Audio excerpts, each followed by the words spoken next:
First off, welcome everybody to the Contextual Christian Church Bible Study. As today we're about to start off in 1 Samuel chapter 20 and verse 34.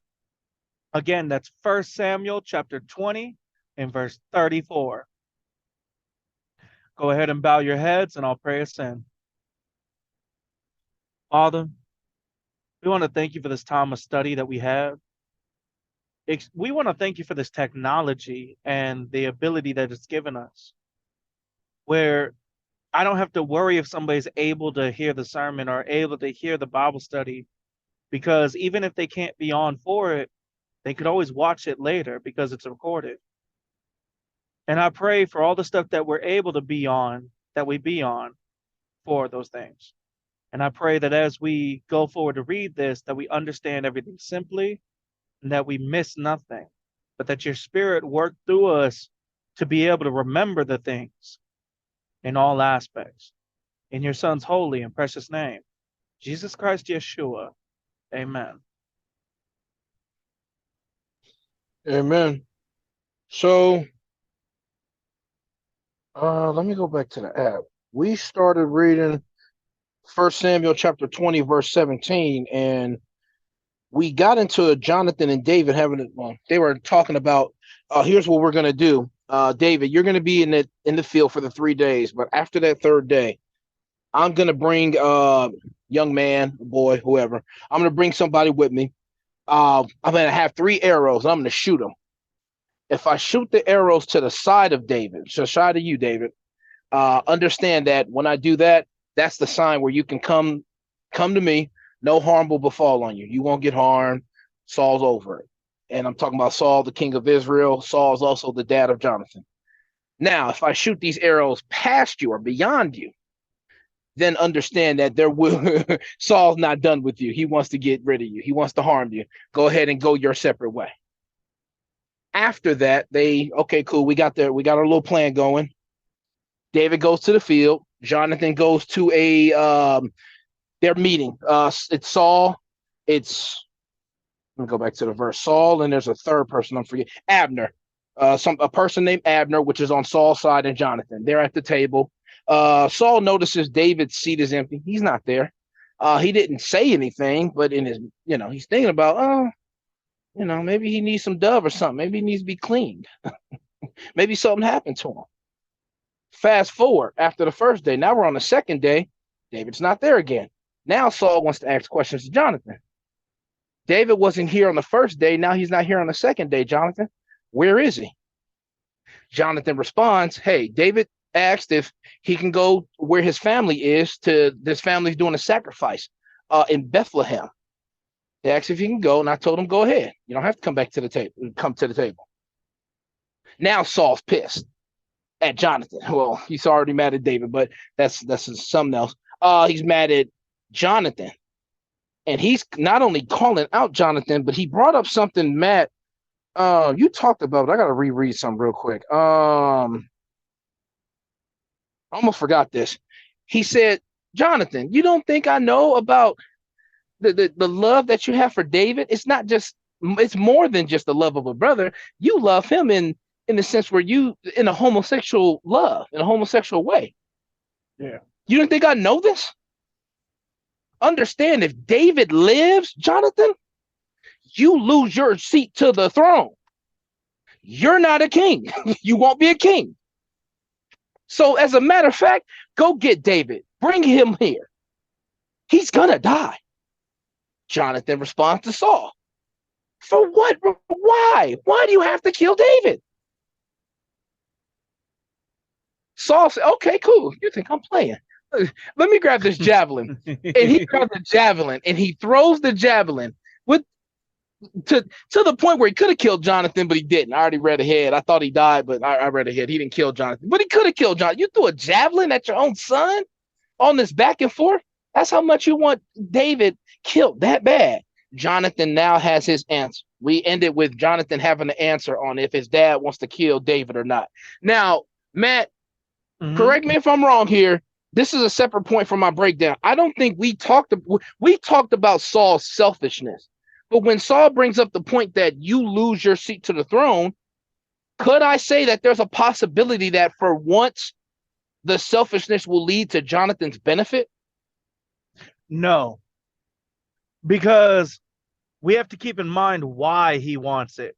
If he really was concerned about Jonathan and we take into context, why would he try to kill Jonathan with the javelin?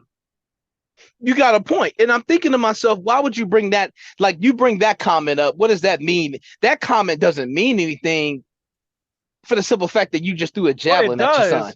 It does. You got to keep in mind that he is selfish. What does a selfish king want for his kingdom? To stay in the bloodline. To stay in the bloodline. If he's not there, it's got to stay in the bloodline. At least my son got to have it. Exactly, because this is my kingdom that I established, so my family will be the ones that be kings above it. I just thought about Game of Thrones. He's still being selfish. It's not about Jonathan at all. He's still being selfish. Jonathan don't even care for the kingdom. If you look at Jonathan's behavior, Jonathan cares more for David. So with that being said, Jonathan don't care about the kingdom. Saul does. So when he brings up that, don't you know that if David being alive means that the kingdom is not established and neither are you? Jonathan ain't worried about that. Less. He could care less. This is all Saul on this point. Exactly. It's kind of like if I had a music business and I wanted my son to be an artist. I'm a rapper. I'm great at rap. I'm great at music. I want my son to follow in my footsteps. And I tell him, but he wants to be a mechanic, a diesel mechanic specifically. He wants to work on trucks. And I tell him, and I'm only saying this name because this is a name I thought of for a son before. Isaiah, don't you know that if you don't follow me into being an artist, that you're never going to be able to make music at the quality we could? What? I don't want to be an artist. You're telling me that if I don't do this thing, I'm not going to get benefited in something I don't want to be a part of. It's like having friends who smoke weed all the time. Bro, if you don't come and hang out with us, you won't be able to smoke weed with us. You won't be able to get some free weed. I don't smoke. Why does that matter? That's basically what happened there. It doesn't matter. So it's really the smoker in the example, or the father, or me in the other example, or Saul. It's the desire of the one who's trying to push it, not the one who's would be receiving of it. So it's still selfishness and still has nothing to do with Jonathan. And think about it this way. With how Jonathan has done right by David and how much he cares for him, you don't think that David would take care of Jonathan after Saul's gone? David hasn't even attempted to kill Saul, and he's had every right to. This man tried to kill him in a multitude of ways, and David has done nothing. We talked about in the previous chapter about David being able to, if David was in the position to take care of Jonathan, didn't we? I'm trying to remember what chapter. No, it was Jonathan taking care of David or his family. Yeah, that's what it is. If David does. Yeah, that was the reverse. But we keep that in mind. David is making this plea, and David hasn't even tried to kill Saul, even though he should have, based on how they was treating him. He's trying to get him killed. So if he's not even going to do that, which would be like the most extreme he could be on the negative, then how much more so would he take care of Jonathan if Saul was gone? So this whole spiel to Jonathan has nothing to do with Jonathan at all. It's all about Saul's selfishness when we look at that context point. You see what I'm saying? Yeah, no, I see what you're saying. Oh, we got someone. Hey, Chris, you got on. Awesome. If you click the microphone that says mute on the bottom menu on the left, you'll be able to speak. If you click it again, it'll turn it off. Just a heads up. But I know you're just listening today. So, because he's moving. Yeah. What up, So, Chris? It's Charles been in the background, but go ahead, man. all right. So, anyways, now that we finished that, the last thing we read was Saul trying to kill Jonathan by throwing a javelin at him because he was defending David instead of doing what Saul asked. Go ahead, Thomas. Same thing as normal with giving people the time and let's say which verse it is. Go ahead and for 34. All right, we're at 1 Samuel. 1 Samuel 20, verse 34. Give you a few seconds.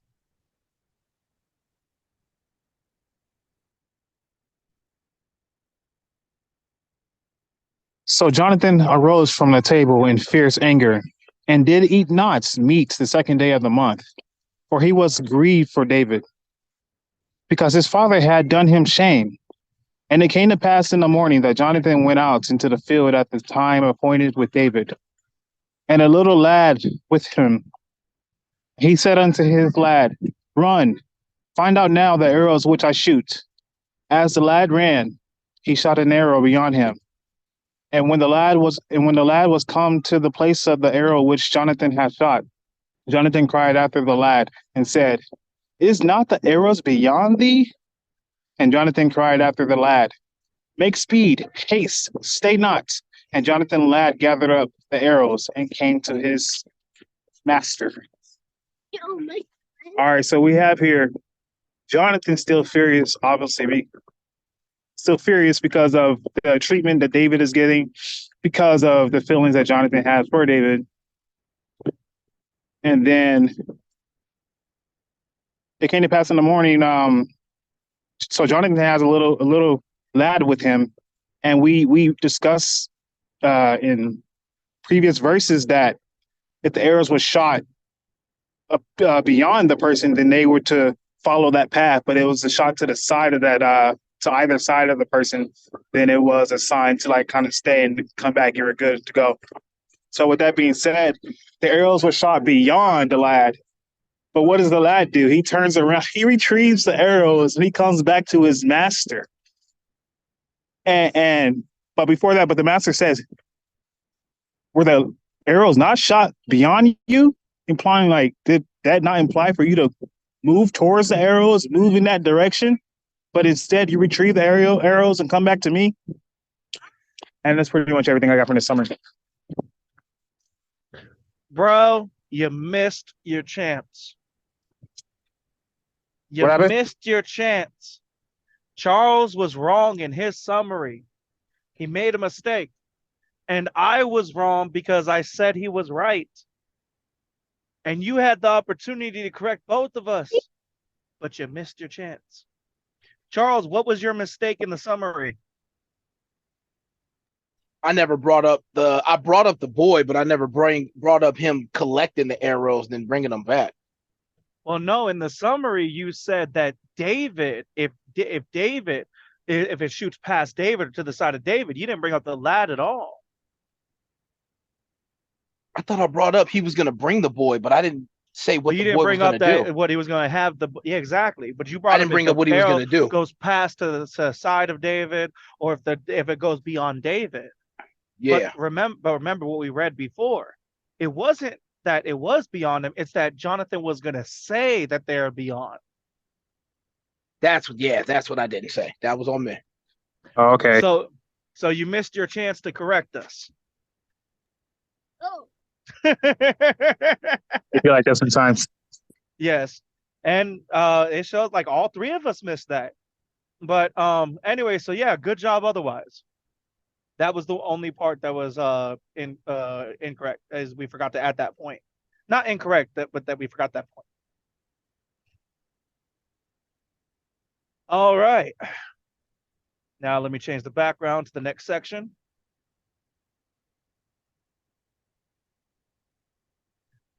All right. Hold on one second. All right, I'm gonna give everybody a second in case they're following along in 1 Samuel chapter 20 and verse 39. About to get to 1 Samuel chapter 20, verse 39. Now, the 5 verses that I should be reading goes actually to the first verse of the next chapter. So I'll pause for a moment after I read this portion so I can change it to the other section and then go to that. So just a heads up for everybody. And this will happen anytime we're passing over a chapter. All right, so verse 39. But the lad knew not anything. Only Jonathan and David knew the matter. And Jonathan gave his artillery unto the lad, and said unto him, Go, carry them into the city. And as soon as the lad was gone, David arose out of the place toward the south, and fell on his face to the ground, and bowed himself 3 times. And they kissed one another, and wept one with another, until David exceeded. And Jonathan said to David, Go in peace, for as much as we have sworn both of us in the name of the Lord, saying, The Lord be between me and thee, and between my seed and thy seed ever. And he arose and departed, and Jonathan went into the city.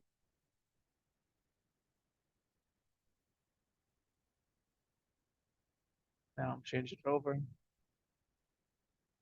And then verse 1. Then came David to Nob, to Ahimelech, the priest. And Ahimelech was afraid at the meeting of David, and said unto them, Why art thou alone, and no man with thee? I don't know why I said it in that voice, but that's the voice I chose. So, anyways, so we see from here that they have their answer. And so the kid, he didn't know what was going on about this at all. He only knew about what Jonathan told him. So he took those arrows, and Jonathan told him to leave to the city. And then David arose out of the place, and he fell on his face, and he bowed himself 3 times. And then they gave each other a kiss goodbye. Now, this is an important detail that I have to add, especially considering how the feelings of Jonathan are. We know that is a sin. Homosexuality is a sin. So we know that this kissing is not the same kissing as you would kiss your girlfriend. How do we know that, Charles?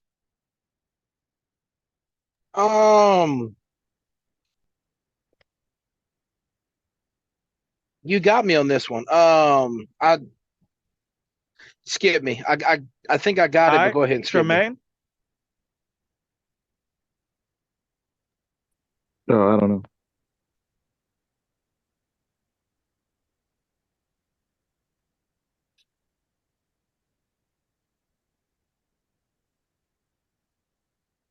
Well, Yeah.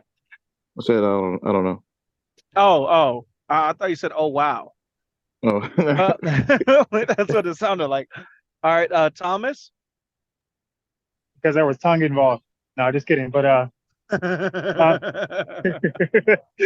honestly, don't know. Go ahead. All right. The reason we know is because they brought the Lord into it, and the fact that there's more than just that one type of kissing. Damn, So I we should've know said that it's sinful. They wouldn't be bringing God into it, because would God allow them to be bringing God into it while they're doing something of sin? No. We've seen many times when somebody does that they'll be killed off or something will happen, especially for a man of God as David was. So then if it's not the kissing that you would do to the girlfriend, what kind of other kissing is there? Thomas, do you know?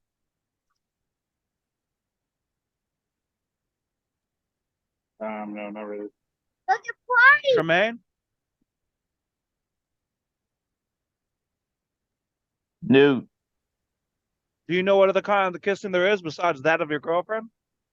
Mm-mm. Charles?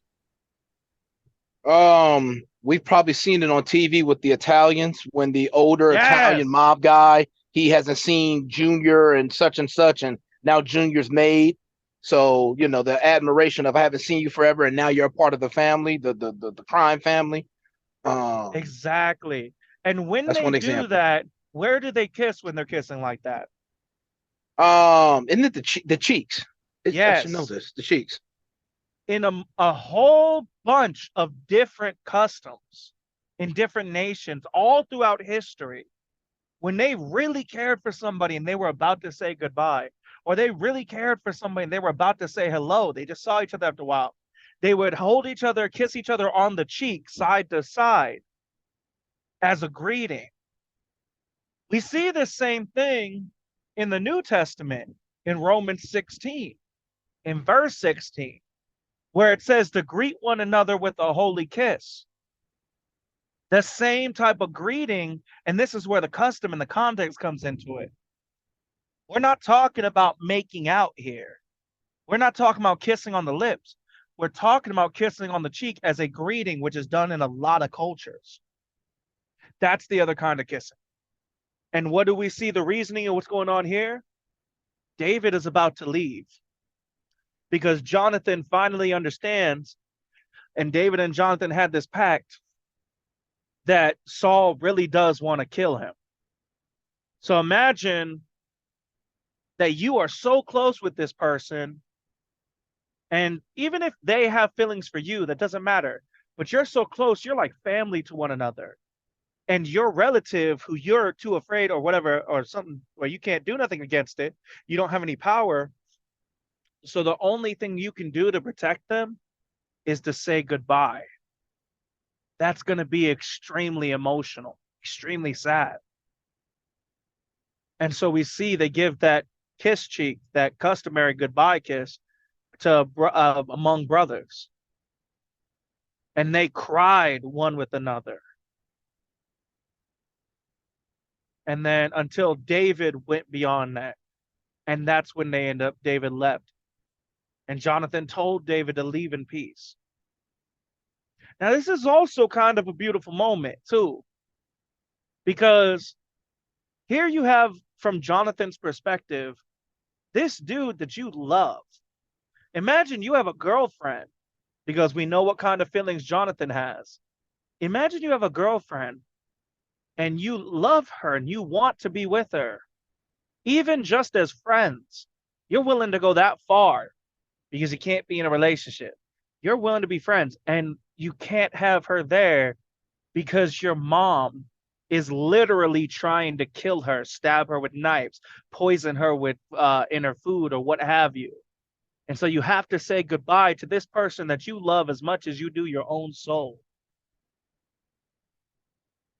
That's the situation going on here. So even though he's saying goodbye, he doesn't want to.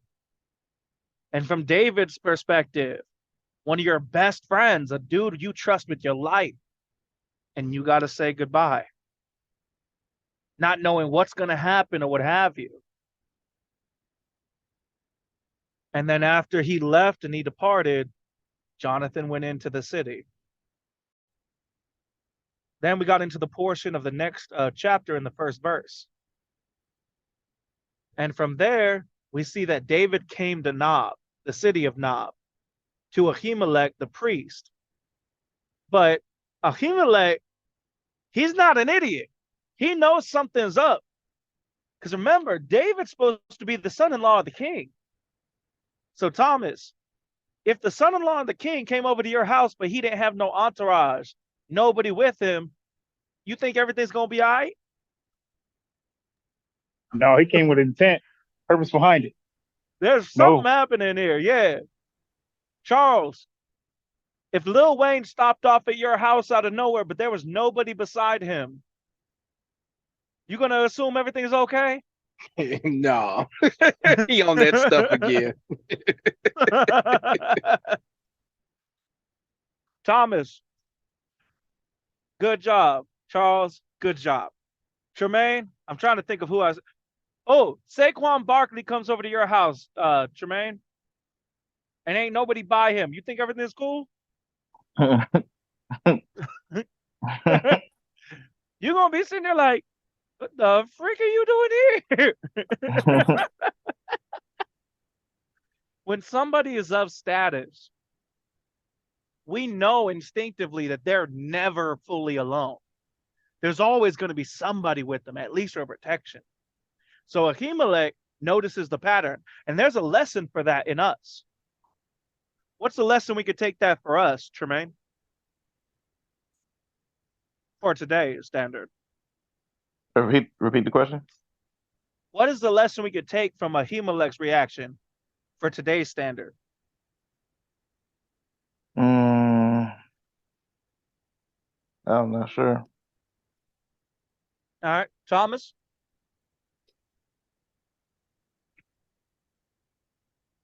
Elaborate a little bit. Okay, so Ahimelech, he noticed that David, a man of standard, a man of status, is coming to him by himself, and he's afraid. He's worried, like, bro, what the freak is going on?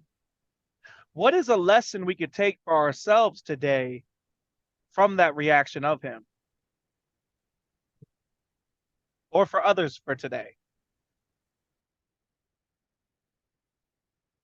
Obviously, when something out of the ordinary occurs, like for instance, somebody showing up to your household, to just know that something's about to happen. I don't know how to put it in words. Okay. Yeah. You're right on the edge, but okay. Okay, so Charles? I mean, I know we're talking about a person of status, but you know, with a person of status or without a person of status, to stay on your P's and Q's when someone, Yeah. you know, That's a when good anybody comes, lesson. you know, when anybody comes and approaches you, especially if it's one of them, like, you know, what it's one of them weird moments where it's like, okay, why are you here? Something's off about this little situation here. Stay on your P's and Q's is good. It's right on the edge, but not quite what I'm looking for. But it is close. More generically speaking, pay attention to the things that don't seem right. Don't just let them fly by you. Yeah, you want to stay on your P's and Q's, but if you're not paying attention to when things don't seem right, you're not going to know to be on your P's and Q's.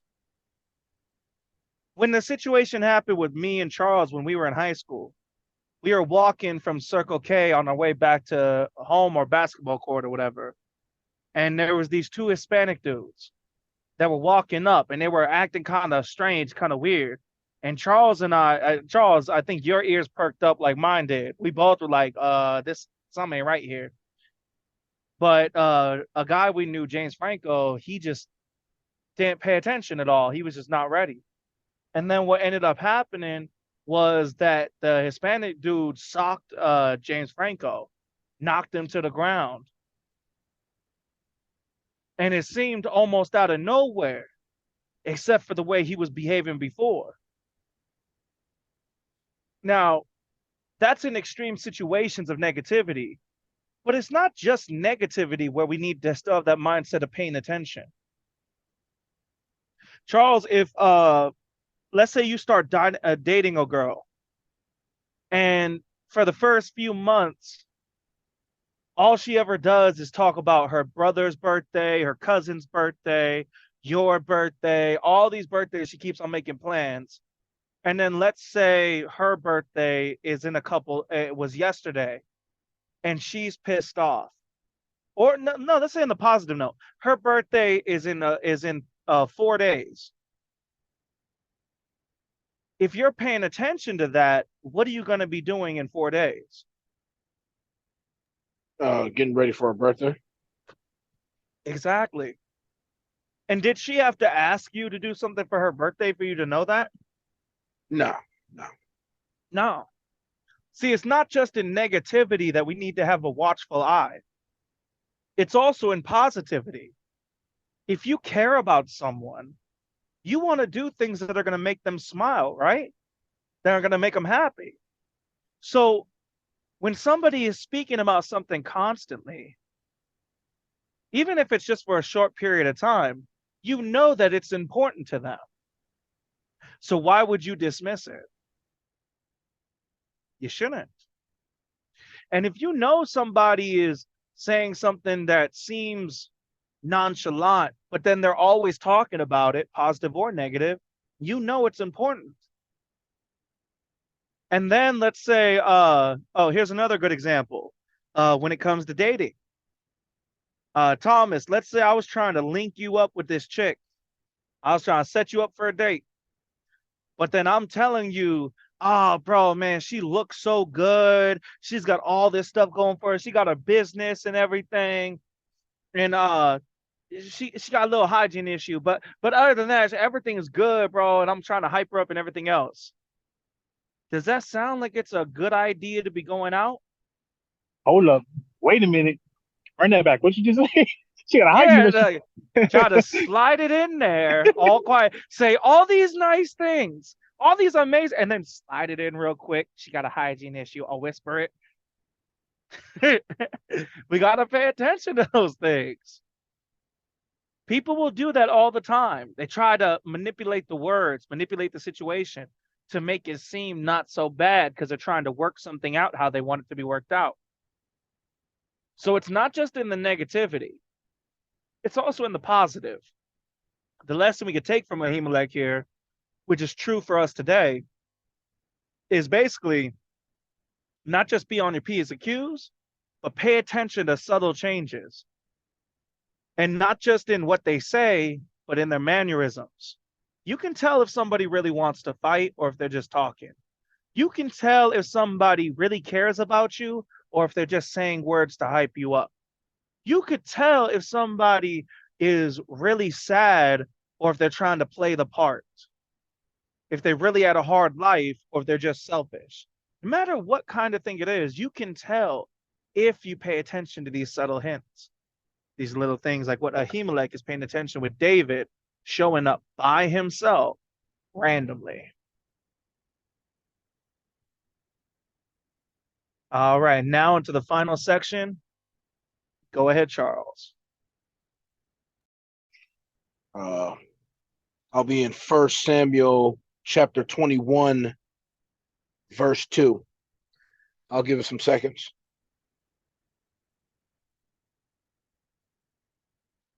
And David said unto Ahimelech, the priest, the king hath commanded me a business, and hath said unto me, let no man know anything of the business whereabout I send thee, and what I have commanded thee. And I have appointed my servants to such and such a place. Now, therefore, what is under thine hand? Give me 5 loaves of bread in my hand, or what there is present. And the priest answered David and said, there is no common bread under mine hand, but there is hallowed bread, if the young man have kept themselves at least from women. Hallowed? Hallowed bread. My bad. Halloween. And David answered the priest and said unto him, of a truth, women have been kept from us about these 3 days. Since I came out, I shouldn't have said it that way. Since I came out, and the vessels of the young men are holy, and the bread is in a manner common. I keep forgetting this. It's yea, right? Yes. Yea. Wait, well, for Y-E-A. I was about to say yea. Yeah. I had to double check. Yeah. So Yep, yea, though it were sanctified this day in the vessel. So the priest gave him hallowed bread, for there was no bread there but the showbread that was taken from before the Lord, to put hot bread in the day when it was taken.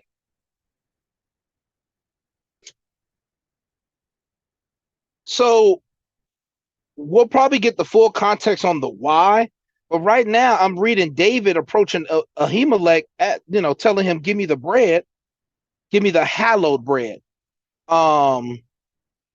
But before that, don't worry about it. The king told me that I had some things I had to do, and I can't tell you what the king, what business the king wants me to do. I can't tell you all that stuff, but I'm here to take this hallowed bread. But the priest responds to David and said, well, the hallowed bread is for the young men that, and they brought up, have kept themselves at least from women. I'm taking that as young men that have not slept with women out of wedlock, not out of wedlock, but like out of marriage kind of thing, like just sleeping around and stuff. No, but good try. Young men Remember, have kept David, themselves at least from women. remember what we read when we talked about how jacking off was not a sin? You were unclean. Unclean. There you go. And were you allowed to touch the things of God if you were unclean? No. Exactly. Oh, wait, we're going all the way back to that. So David right now is Yeah. taking something that's supposed to be the hallowed bread, the sanctified bread. Which is supposed to be only for the priest. Now, this goes into something in the New. Oh, didn't we? Oh man, didn't you bring this up months Yep. ago as an Yep. example? Yep. But for what? Do you remember? I'm kind of excited right now. Oh man, you brought this up months ago. Come on. I'm You got trying, this, man. Charles. I'll die. You put the It's pressure New on me, man. Testament. That's your hint. It's New Testament. Because we're done away with that rule in the New No. Testament. The thing that it relates to is New Testament. That's your hint. That's why I brought it up. Dang it, man. It's related to New Testament. I'll give you 30 seconds. Man.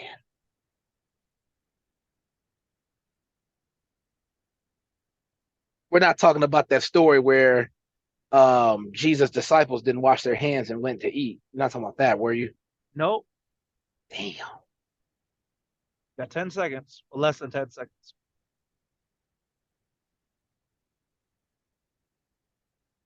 And you failed. All right, Tremaine, do you remember this? What it relates to in the New Testament? What's the question? Do you remember where this showbread from David, where it relates to the New Testament? No. Dang, I was hoping one of y'all was gonna get it because we went through this, both of y'all.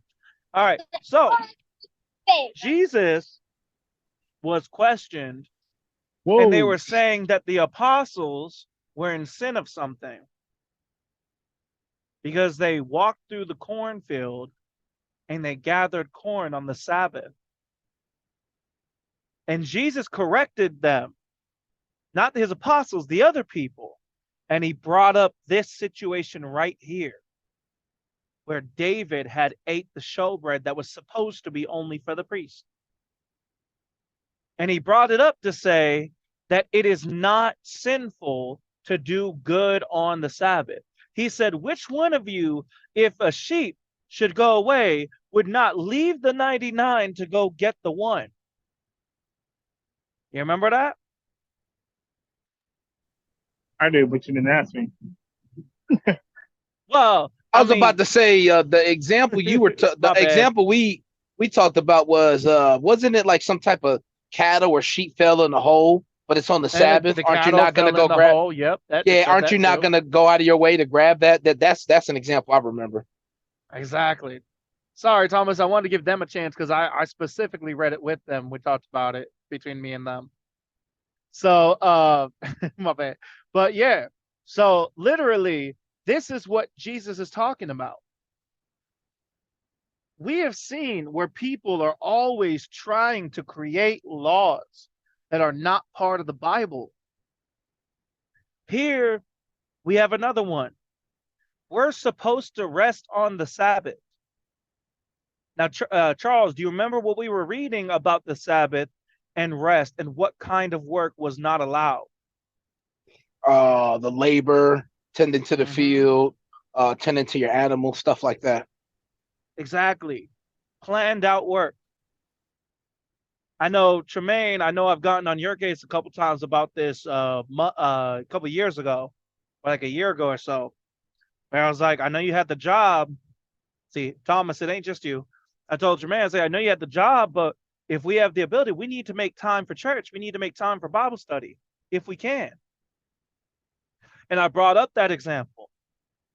It's one thing if something pops up out of nowhere and you have no control.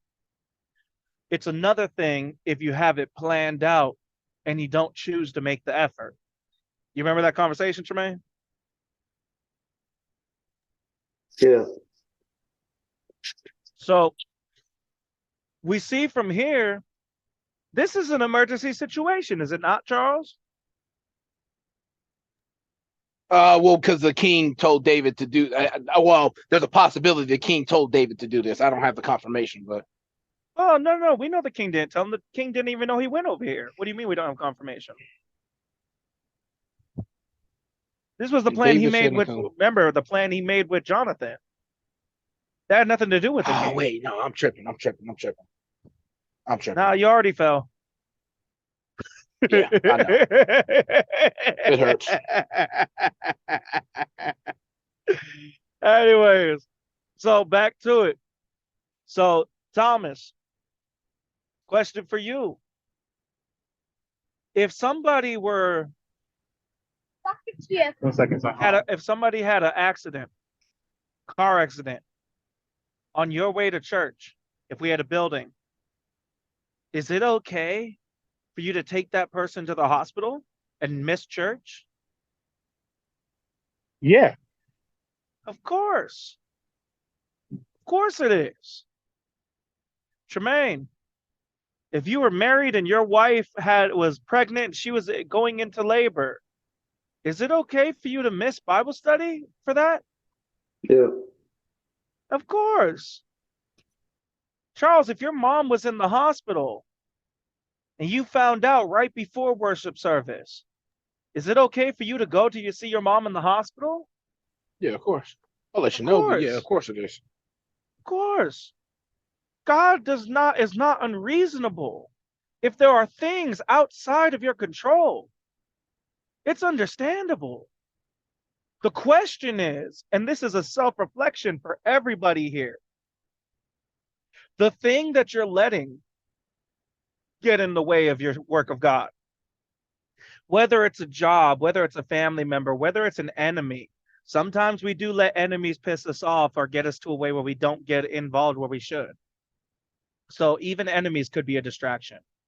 Whether it's a female, whether it's a man, whether it's a kid, whether it's a grown elderly, whatever it is it something that you truly have to do? That you don't have a choice? If it's a relationship, can you leave that relationship? If it's a job, can you look for another job? If it's a transportation, can you get a bus pass? If it's a phone bill, can you get a different phone that's cheaper? There are so many ways around this that we need to really do some self-reflection. Whatever it is that gets in the way to where you're not 100% focused here, to where you're not 100% on worship service, the question we have to ask is, this thing that's in the way, is there any way I could do something else? Or is there any way I could work it differently to where it doesn't get in the way of me doing the works of God or being 100% involved and invested in the works of God? One person I have to give an example for that I had to get on his case a lot, and I love him, my dad. I love my dad wholeheartedly. He's one of the few relatives in my family that's actually I would consider family. There's not a lot of those, but I would actually consider him family. But there have been many times where I have called, and the reason he wasn't on Bible study or worship service was because he was sleeping. Charles, is that an acceptable excuse? No. No, of course not. On another person that we used to talk to, that Tremaine knows this person, I won't give her name. Well, actually, I don't remember her name, but Tremaine knows her. One of the reasons that she wasn't going to be in worship is because her friends had come into town and she wanted to visit with them. Not they were in the hospital, not something negative, but she just wanted to visit with them. Tremaine, is that an acceptable excuse? No.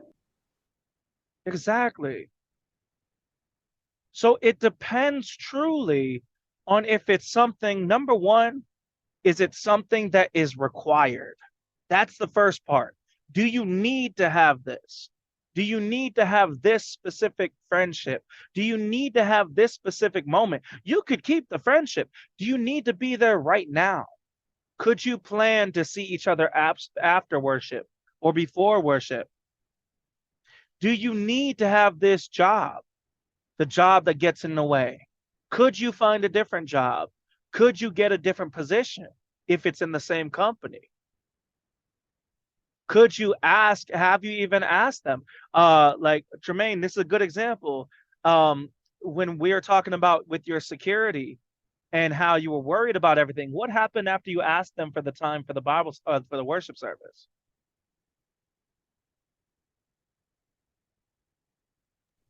I mean, Everything worked Tremaine, out. yeah, did I say Thomas? I think I said Tremaine.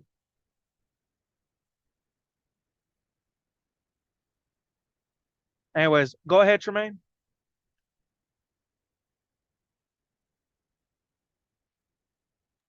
And I said everything worked out. Everything worked out. But it took that effort of asking, and we're worried sometimes. So that's the point in here and that lesson to be taken from that. Is the thing that we think is so much in the way, is it really in the way, or are we living in fear? Is it really in the way, or are we making excuses because we don't want to leave it? Is it really in the way, or is it a person that we're putting in more priority over God? And I'll leave it with this, and then we'll pray it out. It doesn't matter if we're talking about a friendship, an occupation, an enemy, a relative, a wife, a husband, a child. It doesn't matter the reason or the person or whatever.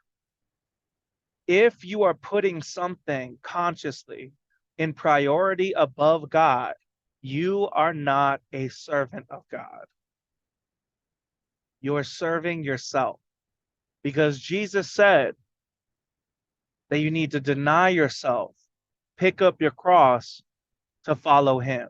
And he also said, if any man loves his mother or his brother or his son or daughter more than they do him, that they are unworthy of him.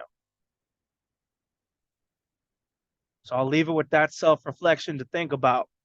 How much of your life are you putting above God? And be honest with yourself if you are. Don't say that you're not when you are.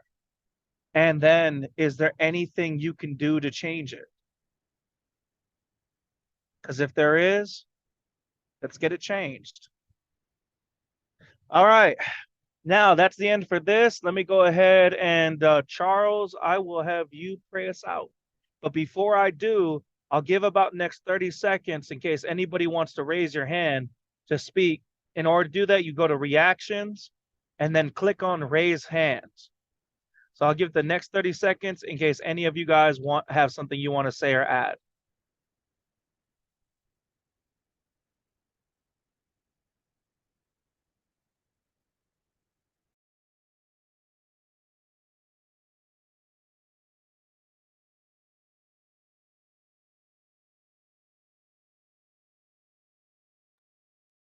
All right, that's about the 30 seconds. Go ahead, Charles, and pray us out. All right. Everybody bow your heads if you can. Father, thank you for bringing us all together for this Bible study that we ended. I pray that with everything we read with Saul, with David, with the context we've gotten and some lessons we can take into our own lives, I pray that we reflect on a lot of the things that went on today and that we work on being a better version of ourselves for tomorrow. As long as we continue to work on that and to reflect at the end of the day and work on being better the next, that'll be a great thing. And I pray you give us the strength to continue to do that.